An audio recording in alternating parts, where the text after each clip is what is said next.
The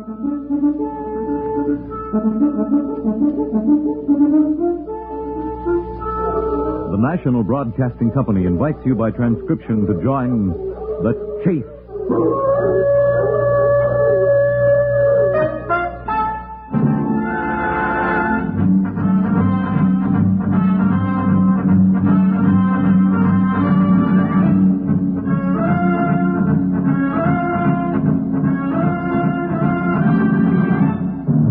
In the animal world, there is the hunter and the hunted.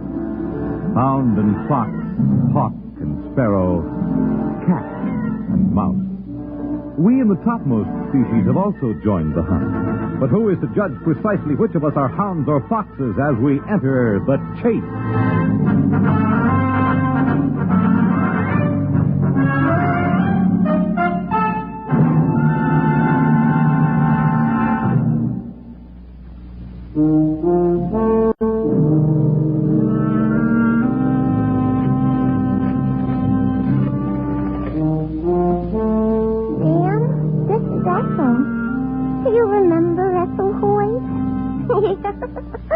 A long time no see.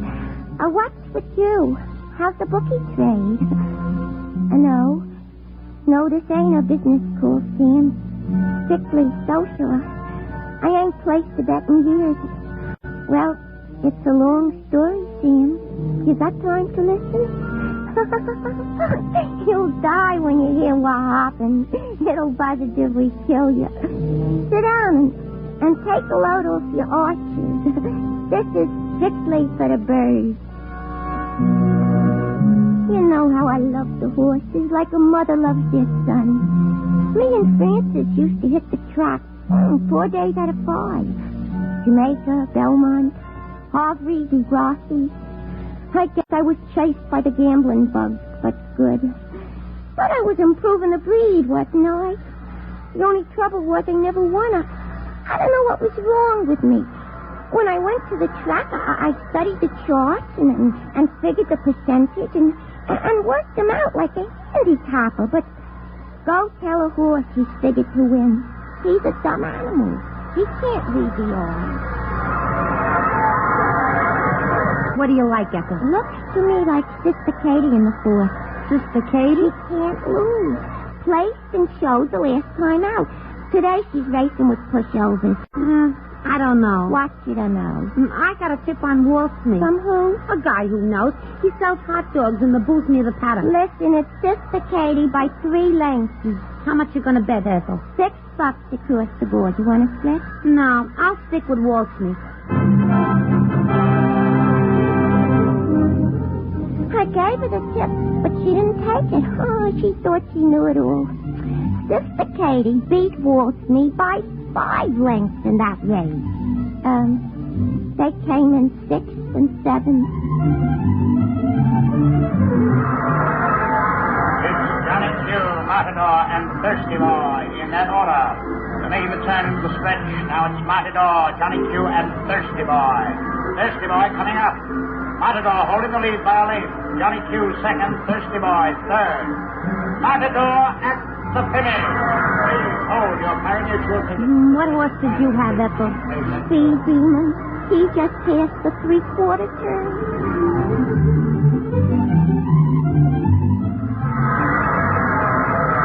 It's Shuffle in the stretch, followed by Mr. Cooper. Dark Eyes moving up to make a bid now. Dark Eyes, come on, you Dark Eyes. Dark Eyes passing Mr. Cooper, moving up on Shuffle. Neck and neck, Shuffle and Dark Eyes. You'll get him, Dark Eyes. He's moving up. He's passing Shuffle. Look at him, Francis. Look. What am I yelling for? That ain't my horse.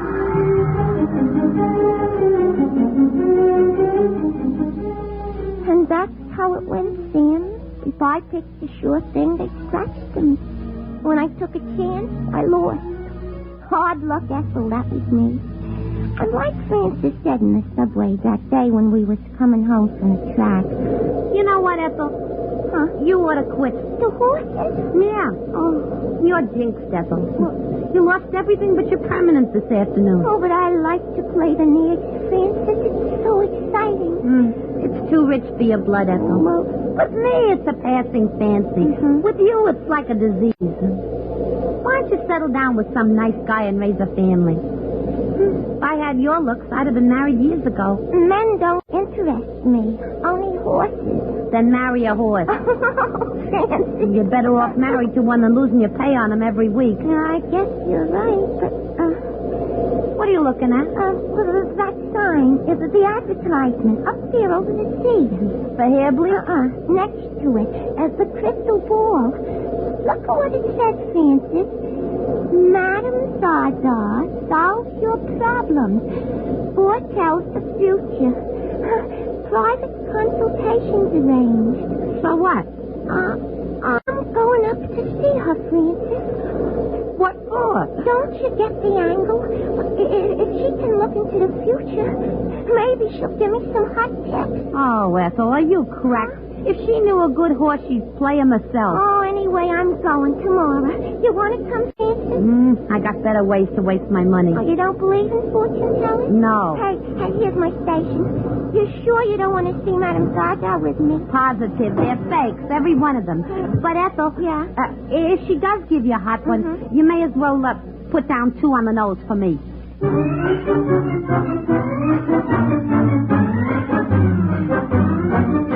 Well, Sam, the next day was Saturday, and I went up to Madame Zaza's at noon. A guy with a turban on his head and a ring in his ear let me into the apartment and sat me down right in front of the crystal ball and then called his boss. You wish to consult with me? Madame Zaza? Yes. My name's Ethel Hoyt. I want my fortune told. Sit right where you are, my dear, and face the crystal ball. Like this? Scheherazade, dim the light. Gaze into the crystal, my dear, and tell me what you see. Nothing. Keep looking into the depths. Soon you will see your future, foretold in all its glory. Oh, you mean it? Gaze. Do you have any questions of import, my dear? Who's gonna win the fifth at Jamaica this afternoon? I beg your pardon? The fifth. The Buckle Cup Handicap. You are speaking of racing, Miss Hoyt. Matt. I am not a professional tipster, my dear. Oh, but I thought you could see into the future. Of course. However, I deal in more important matters than horse races. Gaze. Gaze down into the crystal ball. Gaze.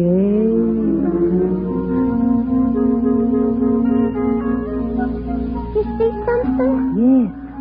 What? I see that you will become lucky very soon. You mean I'm gonna win one? More than one. Yeah? 5 times the goddess of luck will smile down at you, and 5 times you will reap a reward. It is written in the stars. 5 times? Oh, boy. With a 5-horse parlay, I'll be in the chips. But beware. Of what? I see a man. A man? He is tall and he is handsome, and he will follow you and chase you until he traps you. Traps me? Why? Because, my dear, he wants to kill you. That will be $2. $2. $2 I had to pay to tell me that. It scared the daylights out of me. It worried me so much. I could hardly read the dope sheet on my way to the track that afternoon. And when I met Francis near the clubhouse. Ethel. Hello, Francis. What's the matter? You're so late. You missed the first 2 races. I know. For a while, I didn't think I'd get here at all. You're kidding. I went to that fortune teller. Yeah? And you were right. She's nothing but a fake, Francis. Everything she told me was eyewash.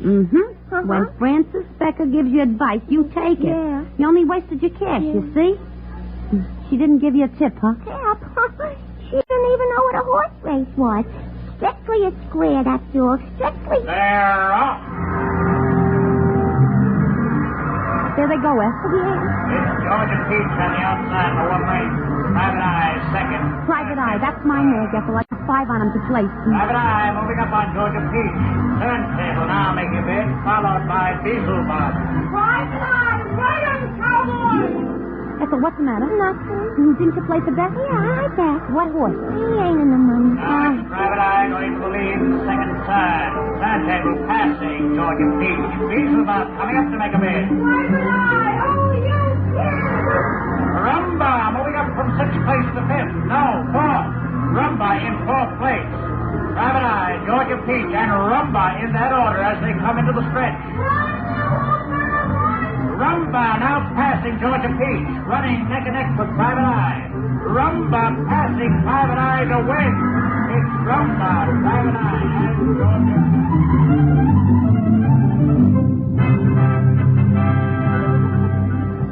Well, I placed anyway. Let's see what the odds on the board are going to be. Ethel. Yes? Snap out of it. Huh? Hey, there's the odds. Private Eye pays $6.20 for place. Look at the odds on Rumba. Holy smoke, he was a 50-to-1 shot. Rumba? Yeah. Who'd you have? Rumba. No. Yeah. Number 3. Look at my ticket. You got it, Ethel. I just bet blind, Francis. I didn't even remember my horse's name. What did you bet? $5 on the nose. Oh, sister, you're in for 250 smackers. Ethel, you hit the jackpot at last. 5 winners. What? She said I'd have 5 winners. Who said? Eeny, meeny, miny, mo. Pick a horse and grab the dough. Ethel, are you crazy? You gonna pick a horse with your eyes shut? It doesn't matter. What are you gonna do, Ethel? I'm gonna bet my girdle.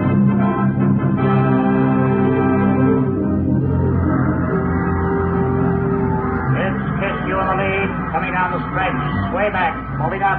Sway back, passing Kiss You. Sway back at the finish. Kiss You next. Please hold your pyramid. Way back. That's you, Ethel. Yeah. Oh, look at the odds. 30-to-1. How much did you bet, Ethel? 250 clams. Ethel again? French toast. It's French toast in the 5th. French toast. That's a candidate for the glue factory. I checked the odds on him He myself. can't lose now. I'm getting on him. For how much, Ethel? The worst. The results of the photo finish, ladies and gentlemen. French toast, followed by Gollywog. No question about it. I think I'm gonna Oh, faint. let's see now. 7,500 at 2-to-1. That's 15,000. Ethel, quick. Let's get out of here. Now, what for? Before you lose your money. Don't be ridiculous. Eeny, meeny, Ethel, if miny, you mo. dare pick another horse in that crazy way. Bedtime story. Who? Bedtime story 3-to-1. That's for baby.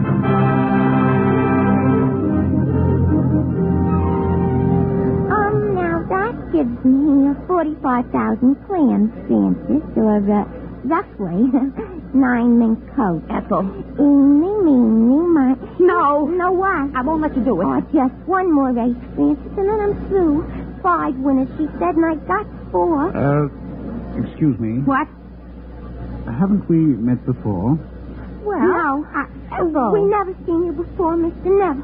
My name is Bertram. Francis, What? let's go.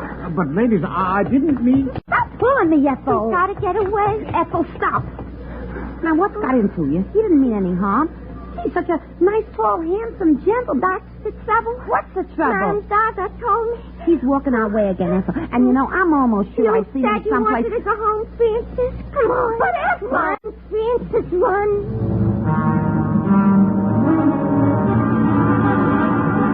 He was just what Madam Zaza said he'd be.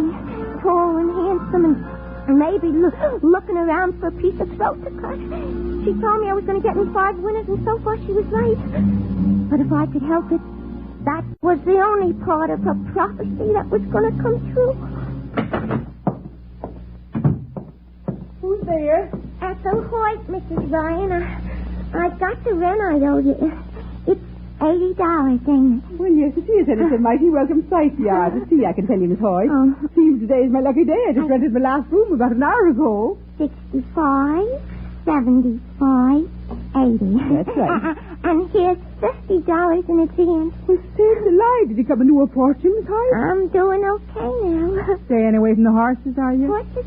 Well, now, don't take no offense, really. I was just saying to my old man Ryan himself, I was saying, a nice young girl like that losing all her money at the races. Well, she should be taking care of a mess of kids, I say. Yeah, but I won, Mrs. Ryan. Did you now? Thousands of dollars. It's a lie you don't mean. I'm rich. And don't be afraid, Mrs. Ryan. I ain't moving. I like your boarding house, and I like you. Oh, too. well. Yeah, I'll keep my room no matter how much I win. But why the sudden change in luck? It seems to me that you was always a loser, wasn't you? I had my fortune told. Oh, you did you? Madam Zaza. For $2. She said I'd get 5 winners in a row, and so far I only got 4. So you see, that gives me 1 more to go, Mrs. Ryan. And if I bet my shirt, I'll end up so rich, I'll take my baths in malted milk. Excuse me. I better call a bookie. He'll have to set up a corporation to handle a bet like mine. Sam? Oh, well, where is he? Oh, well, who's this? Louis, Ethel Hoyd. Sam knows me. I want to place a bet tomorrow in the first race. What horse? Well, name some names. Yeah. Wait.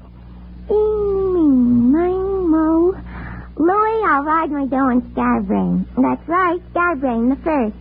45,000. You heard me. So what? Get yourself a syndicate. Can you handle? Okay. Oh, good evening to you, Mr. Park. Good evening. Yeah, I'll call you. You didn't give me a key, Mrs. Ryan. Well, I left one in your room. You'll find it on your dressing table. Oh, thanks. Oh, he's a fine young man, isn't he? Why, Miss Horace, what's wrong with you? You're as pale as a ghost. Is that your new boarder, Mrs. Ryan? Yes, Mr. Bertram Parks. I gotta get out of here. What? He's a tall one. The guy at the track. I gotta move. What, Miss Horace? I'll write and tell you where to send my clothes. Keep that money I gave you instead of notice. But don't tell him here. I don't want him to follow me. I don't want Madame Zaza to turn out to be right. He must have known. He must have known just where I lived, and he followed me. The first thing I thought of was leaving town, and then I figured I'd see Frances first and ask her advice. So an hour later, I wound up in her apartment. Hello, Frances. Ethel, what are you doing here? You don't mind my waiting in your flat, do you? The landlady let me in. Gee, what's the matter with you, Ethel? You look like you're going to be sick. I ain't gonna. I am. What happened? I saw him again. Who? The guy who spoke to us at the track. Oh, you mean Bertram? You know his name? Sure, he mentioned it, didn't he? Besides, he called me up. He called you up? You want to know something funny? We both work in the same building. That's why he said he saw me someplace before. He must have seen me go into my office once because he phoned while I was typing a letter for Mrs. Sweet. Mr. Sweet was fixing to Never mind, Mr. Sweet. What did he want? Bertram? Yeah. He wanted your number. My number? Where you work? Did you give it to him, Francis? Well, yeah. Oh, Francis. Oh, now look, honey, you're taking this Madame Zaza too serious. This fella's such a nice-looking guy, honest. If it wasn't that I got my bill, I'd go for him myself. But Madame Zaza... Oh, now look. Well, how do you know this is the guy she meant? Well, anyway, it's all a lot of malarkey. You won them races because you got the breaks. Oh. Not because Madame Zaza said you'd win. Well... Now you got a chance to meet a clean-cut fella for a change. Oh, don't be a lemon, Ethel. You can't stay single for the rest of your life. He did look nice, didn't he? Mm-hmm. He looks like a sport. Listen, if he calls you up, let's make it a foursome. You and Bertram, Bill and me. How about it? Well, I don't... We could go to a Broadway show, maybe, if he calls by tomorrow night. Oh, well... Let's look up and see what's playing in the papers, huh? Papers? Well... How about a musical? Oh. Let's see. Francis. What's the matter? The headline. On the back. What headline? Woman strangler on the loose. Police looking for slayer of 2 girls. Have they got a description of... Well, let's see. 5'11", dark hair, wearing a light gray suit. That's Bertram. Oh, now wait a minute. Oh, there's no doubt about it. He's a nut, and he wants to kill me. There's a million guys who look just like this description. Not for me, Francis. Not after what Madame Zaza said. Oh, but now I can't even leave town. Why not? I bet all my money on scatterbrain in the first tomorrow. I gotta wait to collect. Oh, what am I You really are worried, ain't you, kid? Maybe I ought to call the police. But what do you tell him? He ain't done nothing yet. Yeah, but that description in the papers. You still ain't sure, Ethel. You can't go making trouble for an innocent guy. Oh, he ain't innocent, Francis.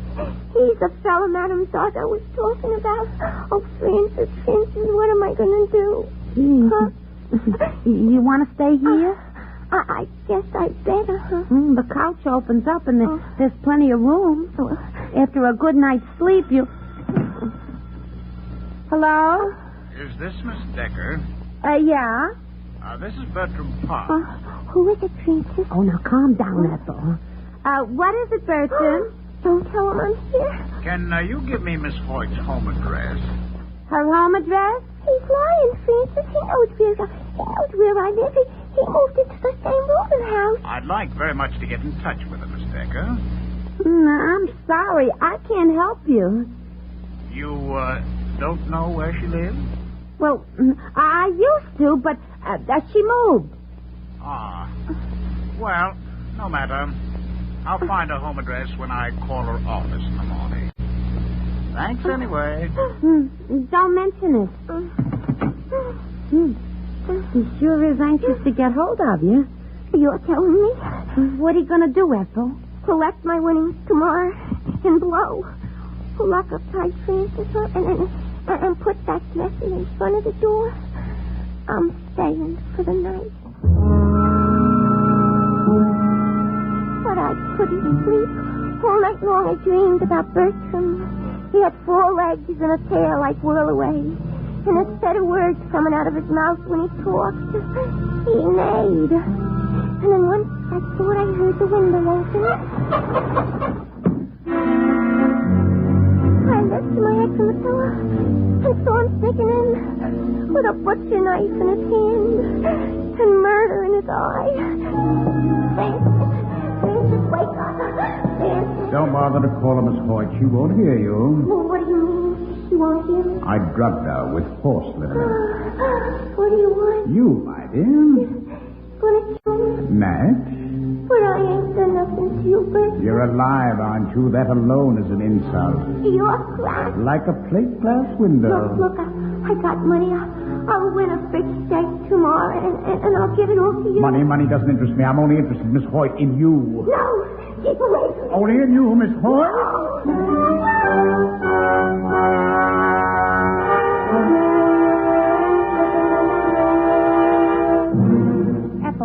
Ethel, wake up. Don't kill me. Ethel! Where is he? He was standing right there with a knife in his hand. You poor kid. You must have been dreaming. Dreaming? There's no one here but us. Oh, what's that? Take it easy. Easy. It's just the alarm clock. Well, another day, another dollar. Time to go to work. Oh, don't leave me, Francis. Oh, but I gotta get to the office, kid. I'm scared to be alone. I tell you what.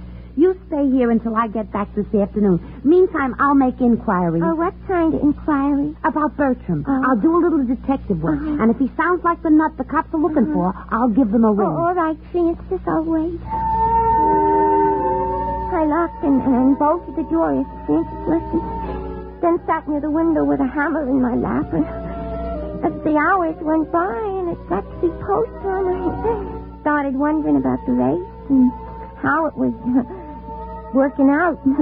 And happiest one, I tried to get Louie on the phone, but I got no answer. And by the time it got to be 2, I just had to look at a paper to get the first result. So I took a chance and left the room. Walked down to the corner newsstand. The street was empty and everything looked copacetic until I reached the stand. There was a guy with his back to me as I started to buy paper. And when he turned around, I saw it was Bertram. Miss Hoyt. How nice. Don't come near me. Why, Miss Hoyt? What's the trouble? Don't come near me or I'll yell for cops. But, Miss Hoyt, come back. Come back. I want to talk to you. I ran like a derby winner until my legs turned to rubber. And when I got to Francis's house, I tore up the stairs into a room and then grabbed the phone. But it was out of order. Operator! No. Miss Hoyt, are you in there? No. Miss Hoyt, may I speak to you for just 5 minutes? Get away from the door! Get away before... The door. Like a dope, I left it open. I ran into the next room looking for a knife or a hunk of wood, anything to protect myself. But when I heard him behind me, my mind got paralyzed again and I couldn't think. And then I saw another door, and I opened it and then jumped through. But it was too late to do anything when I found I just walked into an empty closet. Miss Hoyt, where are you? Miss Hoyt. I'll bang you with this hanger. Miss Hoyt. You killer, you. Ethel.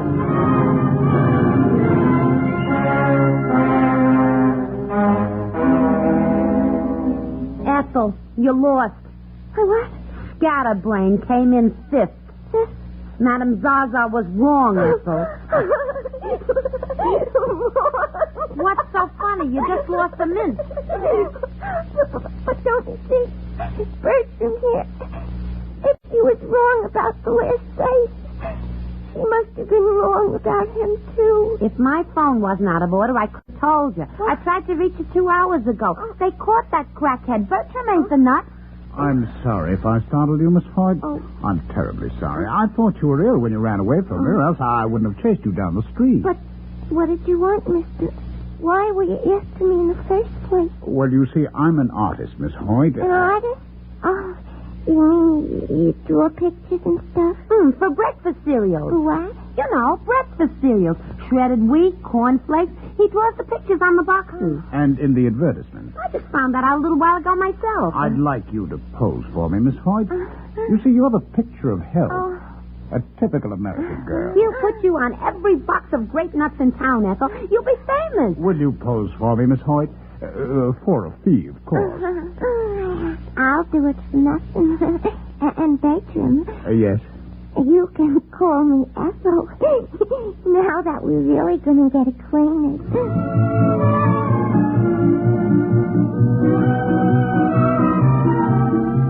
So that's the story, Sam. I've been posing now for the last 2 years. Maybe you've seen me once or twice. I'm in all the supermarkets. Bertram, we got married, Sam. And we're expecting a coat of a baby from the store. Oh, Bertram's just as nice a guy as he can be, and we're both so happy. The horses? Oh, I never play the horses anymore, Sam. I swore off for good. As far as I'm concerned, the breed can improve without me. But, Sam, if you happen to be near the track tomorrow, just if you happen to be near, put $5 on Fleet Philly for me to win in the third.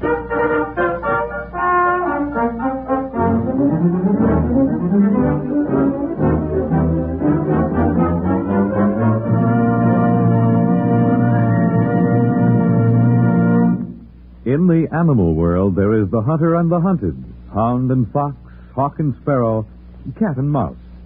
We in the topmost species have also joined the hunt. But who is to judge precisely which of us are hounds or foxes as we enter the chase?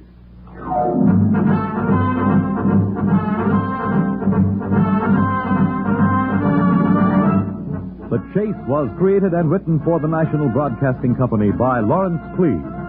In tonight's cast were Ruth Gilbert as Ethel and Ann Thomas as Frances. Others were Ralph Bell and Adelaide Klein. The Chase was directed and transcribed by Walter McGraw. This is Fred Collins speaking.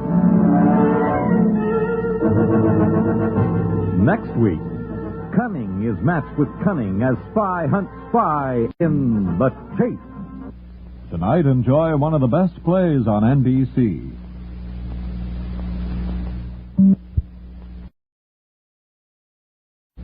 Tonight, enjoy one of the best plays on NBC.